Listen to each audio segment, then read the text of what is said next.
आज की एक और बड़ी खबर है। 50 घंटे से आर्यन बोरवेल में फंसा है। 50 घंटे से 160 फीट से ज्यादा गहरा बोरवेल है जिसमें मासूम फंसा हुआ है।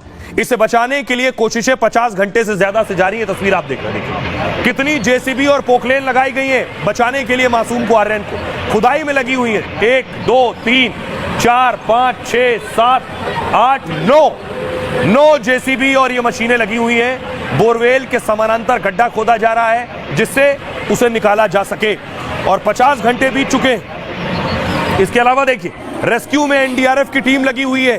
एनडीआरएफ की टीम भी तब से लगी है, अब तक कामयाबी नहीं मिल पाई क्योंकि अब तक शुरू में जुगाड़ सिस्टम चल रहा था।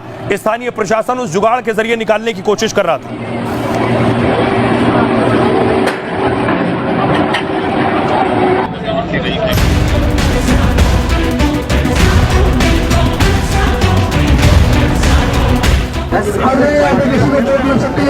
जो काम हो रहा है ये सुबह के 3:30 बजे से काम शुरू हुआ और ये पैरेलल ड्रिलिंग चल रही है।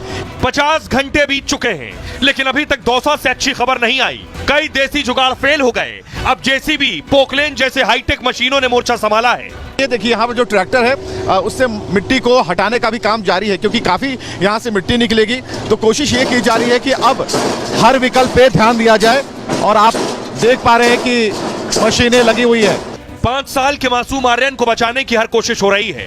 48 घंटों से एनडीआरएफ बिना रुके रेस्क्यू में जुटी हुई है। अभी 2 प्रोसीजर चल रहे हैं। एक तो लॉकिंग करने की कार्रवाई चल रही है, यदि लॉक कर दें, और दूसरा उसके बगल में 6 फीट दूर जो है पाइलिंग मशीन के माध्यम से खुदाई जारी है। हम जल्दी कोशिश करेंगे कि कंप्लीट हो जाए, लेकिन जो है जब जैसे ही खुदाई कंप्लीट हो जाएगी, केसिंग कंप्लीट हो जाएगी, उसके बाद जो हॉरिजॉन्टल अप्रोच का टाइम लगेगा वही लगेगा। पहले खुदाई के बाद अब सुरंग बनाने का काम शुरू हो गया है, लेकिन सवाल यह है कि मासूम आर्यन बोरवेल से कब निकलेगा। आइए अब आपको बताऊं कि आर्यन को निकालने की कोशिशें हो कैसे रही, कौन कौन सी तकनीक का इस्तेमाल किया जा रहा है और पहले कौन सा जुगाड़ लगाया जा रहा था जो आर्यन नहीं निकल सका। ये आप देख रहे हैं, मासूम आर्यन सोमवार को मां के साथ खेल रहा था और इसी खेत में सिंचाई के लिए खुला हुआ था ये बोरवेल। मां काम कर रही थी और मासूम खेल रहा था। तभी दोपहर 3 बजे मासूम बोरवेल में गिरा। हादसे के बाद मौके पर प्रशासन पहुंचा। बच्चे को निकालने की कोशिश फेल हुई। सोमवार शाम तक एनडीआरएफ को बुलाया गया।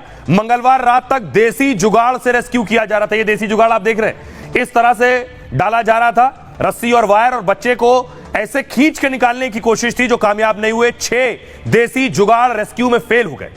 रस्सी में रिंग बनाकर मासूम को निकालने की कोशिश थी, लेकिन बोरवेल में बच्चा रस्सी की रिंग में फंसा नहीं। इसके बाद बोरवेल के आसपास खुदाई शुरू हो रही, देख रहे हैं आप, बगल में भी खुदाई शुरू हो रही है और नीचे खुदाई करके जहां बच्चा फंसा है वहां सीधे खोदकर उसे निकालने की तैयारी है। 10 जेसीबी, 20 ट्रैक्टर लगाए गए हैं, लेकिन मासूम को निकालने में अब तक सफलता नहीं मिली। इसके बाद फिर हाईटेक मशीनें मौके पर मंगाई गई। अब सुरंग बनाकर मासूम को निकालने की तैयारी हो रही है। बच्चे को सांस लेने के लिए ऑक्सीजन गड्ढे में पहुंचाई गई है। दूध की बोतल और पानी पहुंचाने की भी कोशिश है, लेकिन रेस्क्यू टीम को इसमें सफलता नहीं मिली। फिलहाल बच्चा करीब 160 फीट गहराई में फंसा हुआ है। आइए आपको सुनवाता हूं, सुनिए जरा जो काम कर रहे हैं मौके पर टनल वर्कर, वो क्या कह रहे हैं और डीएम क्या कह रहे हैं। सर 2009 में निकाल रहा है एक बच्ची, ये कभी 2-3 महीना पहले निकाली। सितंबर में कहाँ निकाली थी? शुरू में बांदी कुई में मोराड़ी गांव में। हाँ, गीली मिलेगी नीचे मिट्टी। कितनी देर में काट डालेंगे? सब ज्यादा नहीं तो 3 घंटा लगी जाओ। वह तो सब सर वहाँ तो 22.5 फुट की सुरंग थी, यहाँ 10 फुट की थे। वहाँ तो 6.5 घंटा लगा था, यहाँ ज्यादा 3 घंटा 2 घंटा लगेगा। तो नीचे से बच्चे को गोद में लेके आप ही आएंगे? गोद में लिया। मैंने पहले भी डिटेल में बताया था कि 2 प्रकार के हम पैरेलली ऑपरेशंस कर रहे थे, दोनों ही हमारे तब से निरंतर चालू हैं। सबसे पहला तो यही था कि हम बच्चे को किसी तरीके से उसके हाथ को या पाँव को हम बांध दें और फिर हम उसको लिफ्ट करने के प्रयास करें, जो है वो अभी भी चालू है। उसमें टिपिकलिटी ये है कि जो बोरवेल का पूरा जो टेरेन है नीचे तक का वो अनइवन है, तो इस वजह से 1-2 बार हम हाथ फंसा भी लिया था, लेकिन हम पेट भी फंसाना चाह रहे थे ताकि किसी प्रकार के कोई चैलेंजेस ना हो और सेफली बच्चा निकल पाए जो है। तो आइए खबरों में आगे बढ़ते हैं। सभी लोग दुआ कर रहे हैं कि आर्यन सही सलामत बाहर निकल पाए। खबरों में आगे बढ़ते हैं। आज की एक और खबर है, आर पार जगदीप धनखड़ को कुर्सी से हटाने के लिए लड़ाई चल रही है। ये तस्वीर लोकसभा की आप देख रहे हैं। लोकसभा में आज भी सोनिया सोरोस मुद्दा उठा क्योंकि सरकार लगातार घेर रही है कांग्रेस को सोनिया और सोरोस के कनेक्शन को लेकर।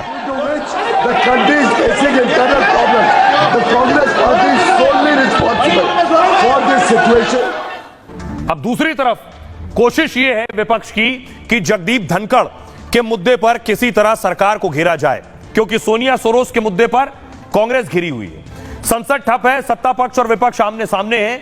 शीतकालीन सत्र के 12वें दिन भी संसद आज नहीं चली। लोकसभा राज्यसभा में सोनिया सोरोस का मुद्दा छाया रहा। सभापति धनखड़ के खिलाफ अविश्वास प्रस्ताव का मुद्दा उठा। बीजेपी की तरफ से पार्टी अध्यक्ष जेपी नड्डा ने मोर्चा संभाला। जेपी नड्डा ने कहा, जॉर्ज सोरोस और सोनिया गांधी का क्या संबंध है? देश की आंतरिक और बाहरी सुरक्षा का सवाल है। ये देश की संप्रभुता पर भी प्रश्न चिन्ह है। सभापति पर अनर्गल आरोप लगाया गया, अविश्वास प्रस्ताव लाने की कोशिश हुई है। यह मुद्दे को भटकाने का गंभीर प्रयास है। मल्लिकार्जुन खड़गे ने कहा, सभापति धनखड़ पक्षपात करते हैं, विपक्षी सांसदों को बोलने से रोकते हैं। सभापति स्कूल के हेडमास्टर की तरह काम करते हैं, अपने से बड़ों को भी मास्टर की तरह प्रवचन देते हैं। उनकी निष्ठा संविधान के बजाय सत्ताधारी दल से ज्यादा है। अपनी अगली प्रमोशन के लिए प्रवक्ता की तरह काम कर रहे हैं। वो हमेशा सत्ताधारी दल की ढाल बनकर खड़े हो जाते हैं। उनके आचरण से देश की गरिमा को नुकसान हो रहा है। सरकार के कसीदे पढ़ते हैं, आरएसएस का एकलव्य बताते हैं। हमने संविधान बचाने के लिए अविश्वास प्रस्ताव लाया है। ममता बनर्जी कह रही है उनकी पार्टी भी हमलावर है। पार्टी ने कहा, जो व्यवहार हमारे चेयरमैन का है, हम उससे खुद को अलग थलग महसूस कर रहे हैं और हमें बोलने का मौका नहीं मिल रहा है। टीएमसी कह रही, सत्ता पक्ष को पूरा मौका मिल रहा है। उद्धव की पार्टी भी कांग्रेस के साथ खड़ी है और पार्टी ने कहा है, हमने राज्यसभा में कई चेयरमैन देखे, आज जो हालात देख रहा हूं पहले कभी नहीं देखा। हमारे चेयरमैन साहब मजा लेते हैं, वो संसद नहीं सर्कस चला रहे हैं। आइए अब आपको दिखाता हूं प्रधानमंत्री नरेंद्र मोदी की एक तस्वीर जो आज सबसे ज्यादा देखी गई, सबसे ज्यादा वायरल भी है। प्रधानमंत्री नरेंद्र मोदी को दरअसल देखने, उनसे मिलने के लिए आज कपूर खानदान पहुंचा है। कपूर खानदान उन्हें न्योता देने पहुंचा था। सुनिए जरा पीएम मोदी से जब कपूर खानदान